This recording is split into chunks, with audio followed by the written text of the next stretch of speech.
como é que vocês estão? Sejam muito bem-vindos ao último vídeo desse ano. Muito provavelmente, se já não for o primeiro do ano seguinte, porque o ritmo que as coisas estão, mas eu espero que até 2022 saia. Meu nome é Nalu, caso alguém não me conheça, e hoje eu vou dar de chapéu porque o meu cabelo não tá legal. Como vocês devem saber, eu não sou ruiva natural, e aí a cor que tá abrindo aqui em cima não tá muito legal. Eu gosto assim desse ruivo mais fechado, sabe, que fica aqui na ponta, mas em cima tá ficando mais claro do que eu deveria. Então, até eu corrigir isso, talvez eu use chapéu por conta da iluminação que foca mais aqui no topo da minha cabeça e vai ficar muito bicolor, já deixei na câmera, mas não tô aqui pra falar de cabelo, tô aqui pra falar de livro.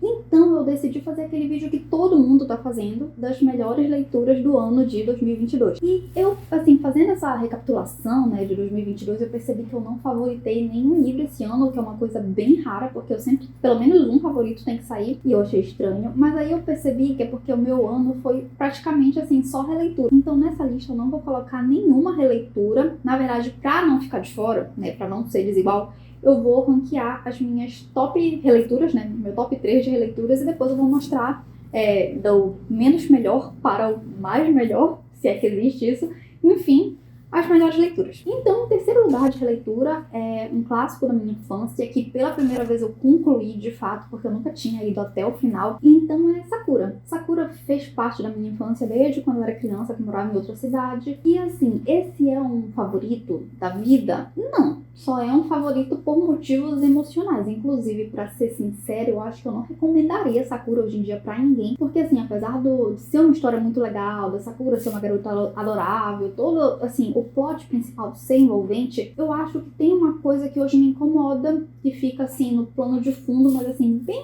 de fundo mesmo, sabe? Bem lá atrás, escondido.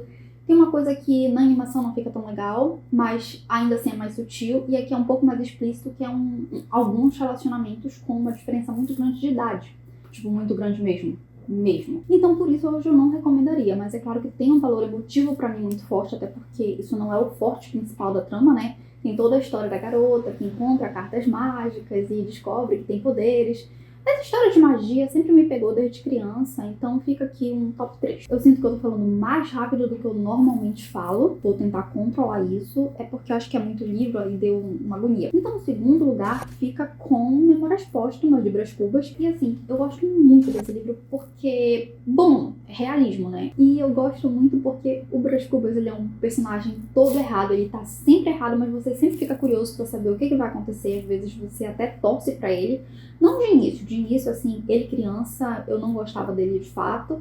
Ele, tipo, batia nos escravizados da família, era fofoqueiro, causava picuinha.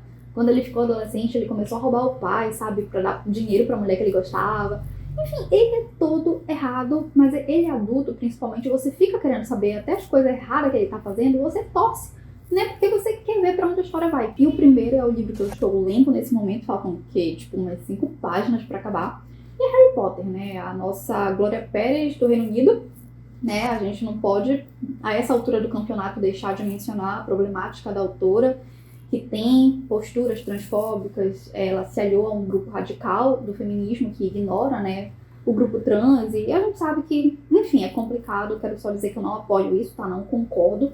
Mas eu estaria mentindo se não dissesse que Harry Potter fez parte da minha vida de uma forma muito significante. Ainda faz, na verdade, mas no passado foi bem mais forte e me tornou quem eu sou, de certa forma, na verdade, de uma forma bem forte.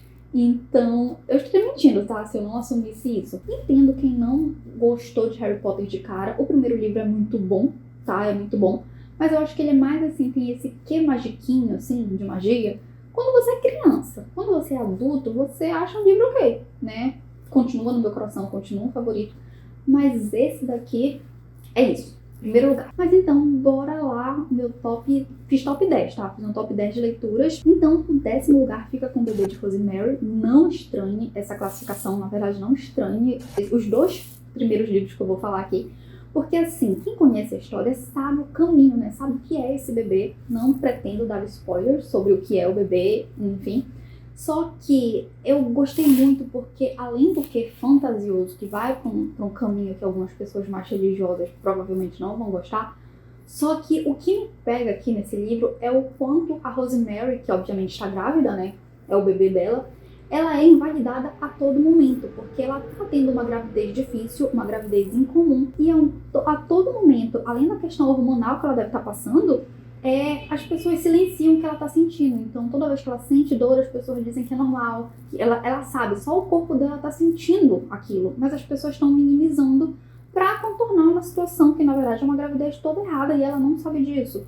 Então, privam ela do contato dos amigos, das amigas que já engravidaram e que podem compartilhar experiências. Até o marido dela faz parte desse complô. Então, eu vejo esse livro mais como uma questão psicológica da manipulação dessa moça que, assim, foi coagida, sem saber, a participar desse complô, sabe? Ela tá por fora de tudo que tá acontecendo. É uma gravidez armada, é basicamente isso que eu posso falar sobre o livro. É uma moça que vai para um prédio novo, um prédio totalmente habitado por idosos. E esses idosos vão entrando na vida dela, vão entrando na vida do marido dela e vão controlando tudo ali, controlando a gravidez dela. E um parêntese que eu quero abrir aqui é que muito provavelmente, se você já conhece pelo menos o título dessa obra ou tem alguma noção do que se trata, é por conta do filme que é mais famoso que o livro, pelo menos aqui no Brasil. E o cachorro do meu vizinho quer fazer uma participação especial no vídeo, vamos apreciar. E o que acontece? A primeira vez que eu vi esse filme foi num canal pago e foi uma versão censurada. E por que eu quero dizer isso? Eu não sei se essa versão censurada ela foi por conta do canal ou se ela de fato existe, é um corte diferente. Mas eu fiquei um tanto quanto decepcionada quando eu fui rever a versão integral, sem saber que era diferente. E eu acho que perde totalmente a graça da história, porque esse livro aqui é um narrador, é um livro em terceira pessoa, mas é um narrador que escolhe contar o que a Rosemary está sentindo, o que a Rosemary está passando, até a manipulação que ela sofre, a gente está junto com ela nisso. E também, principalmente, porque ela não sabe o que está acontecendo, ela está totalmente a par de tudo. Então ela vai descobrindo aos poucos junto com o leitor. Enquanto que o filme ele é completamente explícito. E eu acho que isso, assim, eu gostei muito mais da versão censurada sem saber que era uma versão censurada, sinceramente, porque eu não gostei da versão explícita, eu não gostei de ver tudo de cara. Eu queria ter o processo de investigar tudo junto com a personagem e eu acho que foi mais válido essa primeira experiência e ainda bem que eu assisti uma versão censurada, né, porque eu fico mais feliz com isso. Em nono lugar, também, já vou dizendo não se assustem, mas é O Exorcista.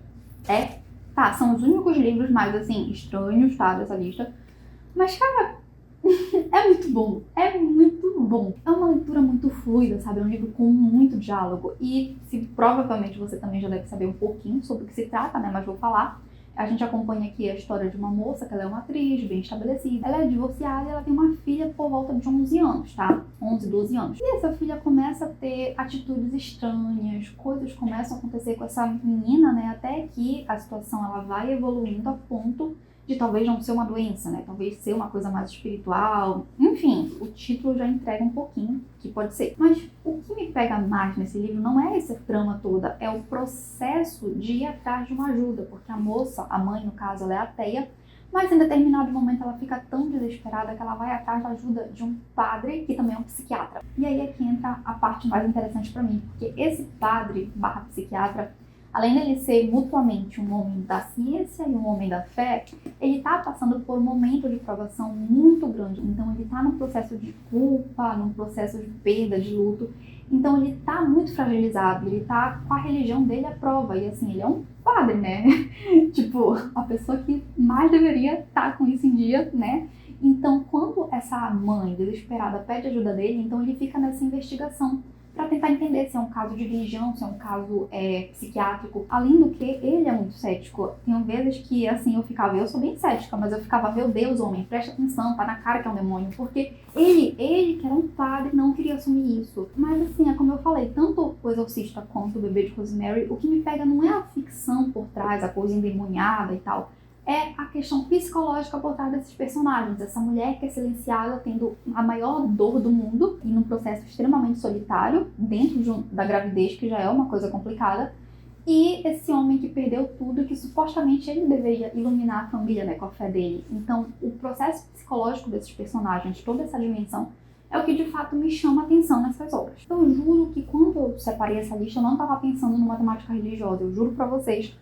Mas o oitavo lugar é Um Contrato com Deus. Eu não sei se vocês sabem, mas o Will Eisner, ou ele é o maior quadrinista, ou um dos maiores, mas assim, ele tem tanto renome a ponto de existir, né, uma premiação com o nome dele, que é o Prêmio Eisner. Então, ele tem esse selo especial do Devir, que tem um compilado de histórias, e Um Contrato com Deus é justamente uma das mais famosas, porque pode até não ter criado, mas disseminou o termo graphic novel no mundo dos quadrinhos. Então esse material aqui, ele tem na verdade 3 histórias que são Um Contrato com Deus, eu acho que A Força da Vida e Avenida Dropsy. Eu não gosto muito de Um Contrato com Deus, que o que eu gosto na verdade é porque o Will Eisner, ele traz muito da vida dele para as histórias. Ele foi um cara que veio da Europa, imigrante, judeu, e que se assentou ali na periferia de Nova York, no bairro do Bronx.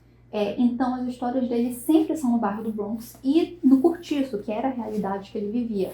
Então esse início, né, essas crises do século XX, que tem a seca, né, dos Estados Unidos depois da crise lá da Bolsa, e também tem a questão da Primeira Guerra e da Segunda Guerra Mundial, o intenso fluxo de imigrantes para os Estados Unidos. Então ele aborda tudo isso nos quadrinhos dele, e de uma forma assim muito real, né? Porque ele traz muito de si. Inclusive essa história, que é Um Contrato com Deus, mostra uma passagem assim praticamente autobiográfica, que ele era um homem que tentava ser bom de acordo com os preceitos, né, da religião dele, que era judeu, e ainda ele tentando ser muito bom, ele passou por uma perda, uma provação muito grande, que foi a perda da filha. Então, em face disso, ele acabou se revoltando por um tempo com a religião, com Deus e tal. E é baseado nisso que essa história aqui já tem uma premissa muito interessante, mas, como eu disse, não é minha favorita. A minha favorita é a Avenida Drops, que mostra todo o processo, né, de uma rua fictícia, mas com muitas características reais, ali da periferia do Bronx, né? Quer dizer, o Bronx já é uma parte periférica. Enfim, ali da periferia de Nova York. O meu sétimo lugar entrou assim, surpreendendo a mim, inclusive ele não ia estar na lista, eu nem lembrava, na verdade, não sei porque eu não lembrava que eu tinha lido esse livro, sendo que ele foi bem significativo, mas me surpreende que ele tenha entrado, o livro é O Morro dos Ventos Uivantes, esqueci de anunciar, me surpreende que ele tenha entrado porque eu não sei dizer por que, na verdade, ele está nessa lista. Esse é um livro que eu jurei que eu fosse favoritar pela forma que todo mundo fala, que é um livro, assim, maravilhoso, que é um livro que você ama, que você odeia, que faz você sentir um milhão de coisas, e não sei o que, e os personagens. E eu pensei, beleza, eu vou favoritar. Mas não favoritei. Mas eu concordo quando dizem que esse livro ele é vendido erroneamente como um romance, porque pode até ser um romance, mas é o romance mais doentio que eu já vi em toda a minha vida. Então aqui tem até uma árvore genealógica, deixa eu catar aqui, que mostra a história dessa família. Na verdade são 2 famílias que acabam se cruzando aí por conta de situações. Os principais aqui são, em determinado momento, né, porque o livro ele é claramente dividido em 2 fases, mas na primeira fase quem realmente ganha protagonismo são a Catherine e o Heathcliff, que eles são meio que irmãos de criação. O pai da Catherine, ele é bastante rico e ele acaba encontrando em uma viagem o Heathcliff, que é um garoto cigano, e ele traz para morar, ele tenta criar ali como um irmão de criação mesmo, né, com algumas regalias. Só que existe um outro irmão, né, um filho mais velho, que faz o possível para transformar a vida do Heathcliff um inferno. Só que o Heathcliff, ele é um garoto que ele é apresentado de início, a gente se compadece dele, só que ele vai ganhando por diversas situações que vão acontecendo ao longo da vida, não por conta dos maus tratos desse irmão mais velho, desse filho mais velho, não só apenas por isso, mas por várias situações ele vai se tornando uma pessoa muito amargurada, uma pessoa muito vingativa. E isso somado aos comportamentos da Catherine, que vai se tornando a pessoa mais mimada que você já viu em toda a sua vida, e que isso torna ela uma personagem muito irritante, acaba potencializando muitas atitudes dele. E é muito doido, porque é muito estranho. Eu não sei dizer, eu tenho até medo de revelar muita coisa do enredo, mas tudo é preso aí nesses 2 terrenos agrários, que é o Morro dos Ventos Uivantes, que é uma fazenda, e a Granja da Cruz dos Touros. São os 2 cenários da obra. Eu não sei dizer, cara, só leiam, tirem suas conclusões, digam o que vocês acham do Heathcliff, e é isso, tá? Eu acho que esse livro merece uma resenha. Não sei como vou fazer, porque eu não sei nem falar sobre ele direito, mas tá aí. Mais um quadrinho da lista, então agora eu vou destacar Yellow Submarine, que é dos Beatles, e que é basicamente uma versão em quadrinho do filme. Não sei se vocês sabem, né, mas os Beatles, além de cantores e praticamente precursores do videoclipe, eles também tinham filmes. E os filmes deles geralmente não tinham nem pé nem cabeça, só que à medida em que eles iam ficando mais famosos e mais velhos, os filmes iam ficando cada vez mais sem sentido. E isso culminou, é claro, na fase psicodélica deles, em que eles fizeram Yellow Submarine, que tem uma historinha e tal, mas que também é um grande compilado de videoclipes. E a história é basicamente assim. Tem essa galerinha aqui, que são os Blue Meanies, e eles são amargurados e eles querem acabar com Pepperland, que é uma terra aí, porque todo mundo é feliz, eles não querem essa cantoria, eles não querem alegria, não querem amor. E aí, eles acabam atacando, deixam tudo cinza e petrificado, e só uma pessoa se salva, que é o Sargento Pimenta, e ele entra no seu submarino amarelo e vai até Londres para encontrar os Beatles. Porque os Beatles vão ajudar ele a salvar Pepperland. Por quê? Qual a lógica disso? E eu não sei se quem nunca viu o filme vai gostar, talvez, porque... Bom, é referência pura à discografia dos Beatles, né? Então, no mínimo, você tem que conhecer as músicas de título ou algumas letras para ter 100% da experiência, mesmo que você ainda não tenha visto o filme. O Quinto Lugar vai estar aparecendo em algum lugar por aqui. E é um livro que eu não dava nada. Eu não sei mais ou menos como entrou na minha vida. Quer dizer, eu sei, mas é muito aleatório. O livro, então, é O Amor e Outras Coisas, da Christina Lauren, que na verdade é um pseudônimo, né? São duas amigas, a Christina e a Lauren, elas escrevem juntas. E montar esse pseudônimo. E eu ouvi, na verdade, a história por um audiolivro. Eu não sou muito criteriosa na hora de escolher audiolivro, eu só pego qualquer coisa do play. Na verdade, eu nem leio, às vezes, o título, nem a premissa, nem nada. Eu só dou play. Se gostar do que eu tô ouvindo, eu continuo, senão eu pulo pro outro. Então, Amor e Outras Coisas mostra a história de um casal hétero, né, que é a Macy e o...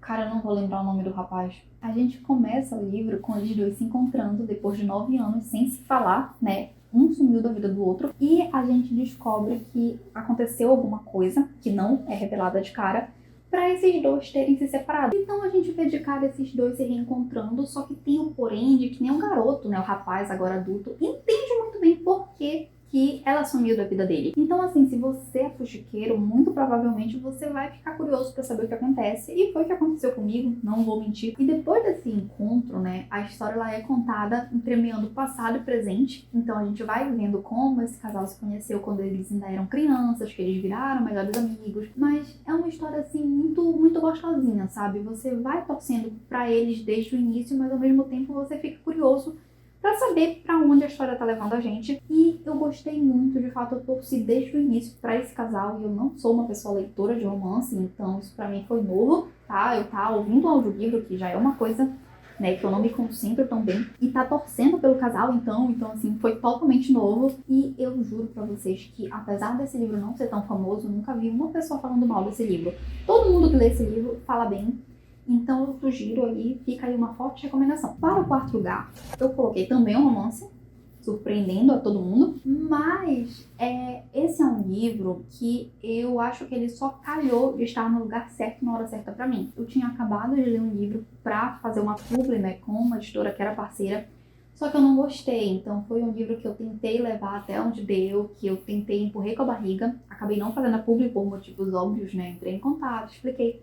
Então eu tava assim num momento muito cansado, sabe? Eu tava me forçando a ler um livro que eu não tava gostando porque eu tinha que criar um conteúdo. Então eu decidi pegar no Kindle Unlimited a primeira coisa que sugeriram e foi, como é o nome? A Pequena Livraria dos Corações Solitários. Tá aparecendo aqui a capa. É o primeiro livro de uma série, ela é semelhante, assim, no sentido de vários outros livros que tem um grupo de personagens e cada livro da série foca no desenvolvimento amoroso de cada personagem. Então aqui a gente tem uma moça que ela mora no andar de cima dessa livraria, que a dona morreu, a dona faleceu, e em vez de fechar a livraria que já está falindo, ela passa então para essa moça a livraria, só que essa moça não tem a mínima noção de administração, de marketing, de contabilidade, de nada, ela não sabe como manter essa livraria, na verdade, como reerguer essa livraria aqui. Em tempos de Amazon, a gente sabe que livrarias físicas estão passando por um momento ruim. E aí, o problema é que ela tem um ultimato. A antiga dona diz que ela tem 1 ano para tentar reerguer essa livraria, senão ela passaria para o neto dela. No caso, no testamento está tudo escrito lá. E esse neto ia dar um jeito de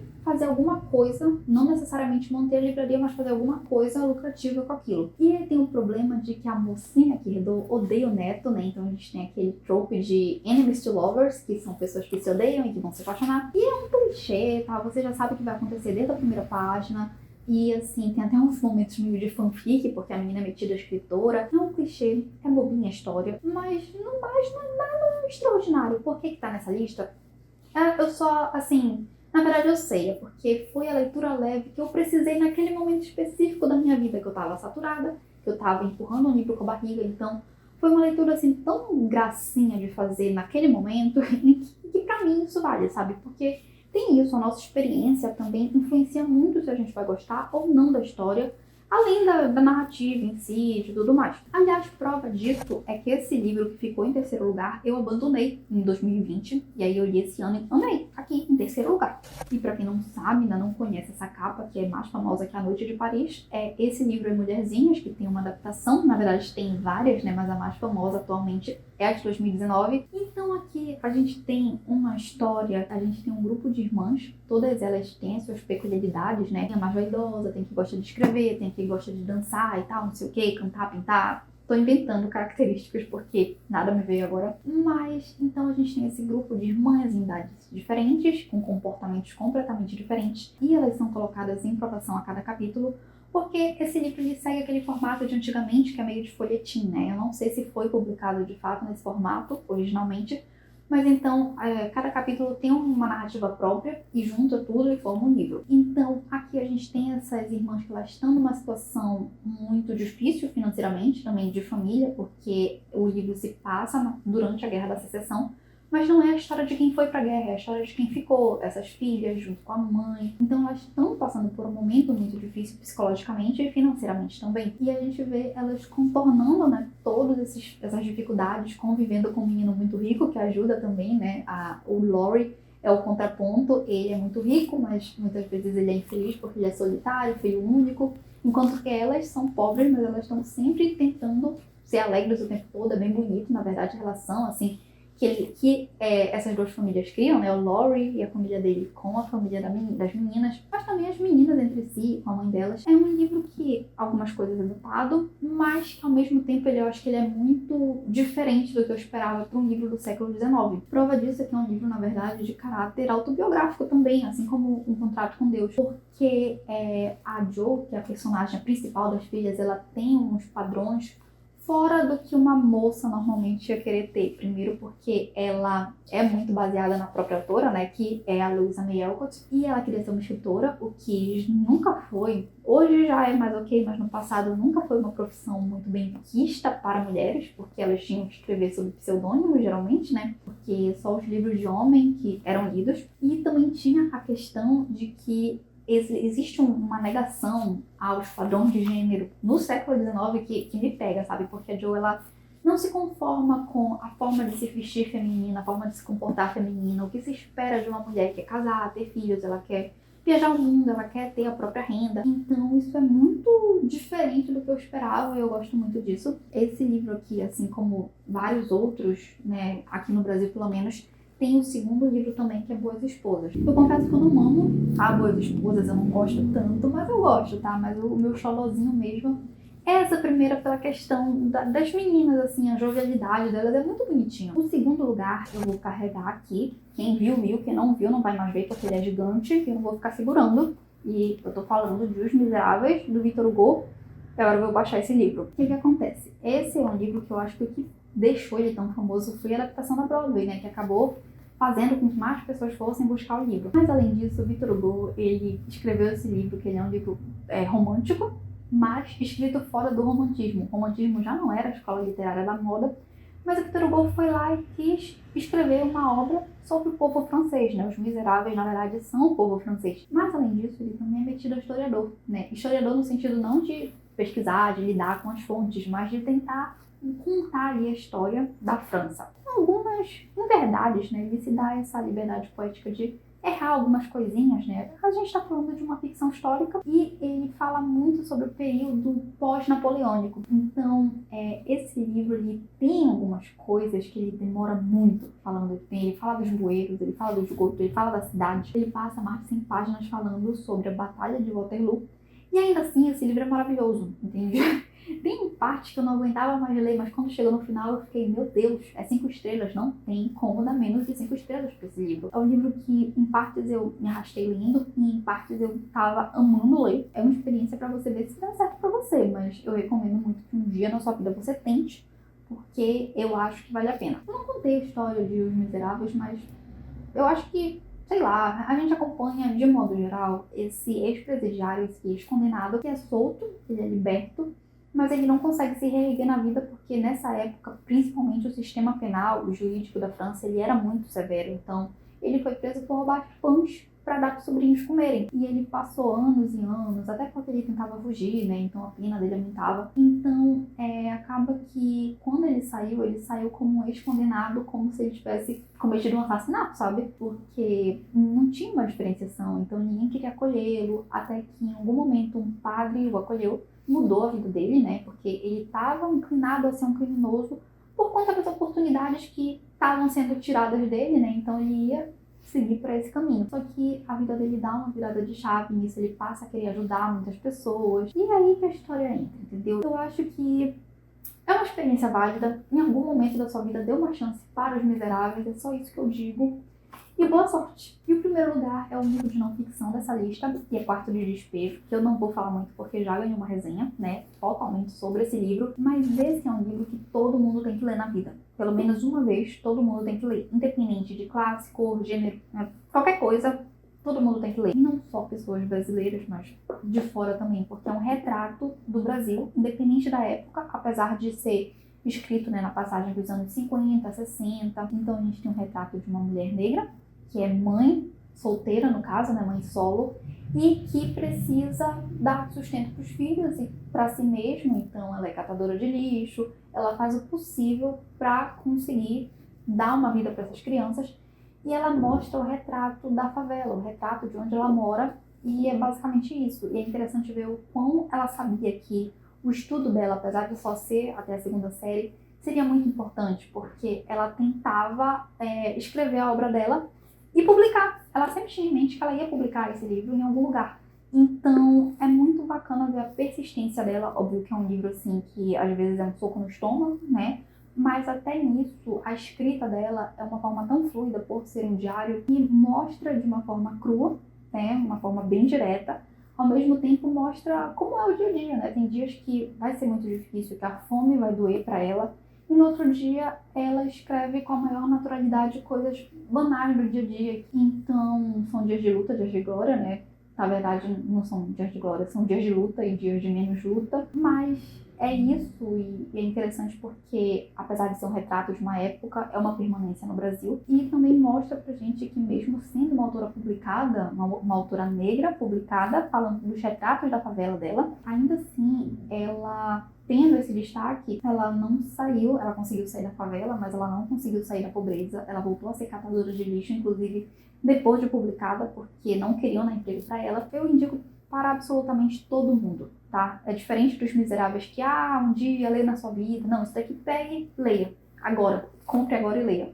É isso. Bom, então é isso. Eu tentei falar rápido. Peço perdão se sair voando até. De qualquer forma, eu quero desejar um feliz ano novo. Independente de quando esse vídeo sair, um feliz ano novo, que 2023 seja nosso ano aí. Em qualquer coisa que você quiser, faça um pedido e tente realizar. Porque em parte é pro universo, mas em parte também tem a ver com a gente. Isso é uma autocrítica? É uma autocrítica. Então, no mais, obrigada se alguém chegou aqui em 2022, se alguém já me acompanhava antes, acho que eu criei isso daqui em 2021, não lembro. Enfim, se alguém me conheceu antes e permaneceu em 2022, eu também fico bastante feliz com a sua companhia. E é isso, eu vou tentar ser mais frequente aqui, talvez. E no mais, obrigada por tudo. Se gostou, dá um like, não sei, me diga essas coisas e adeus, tchau!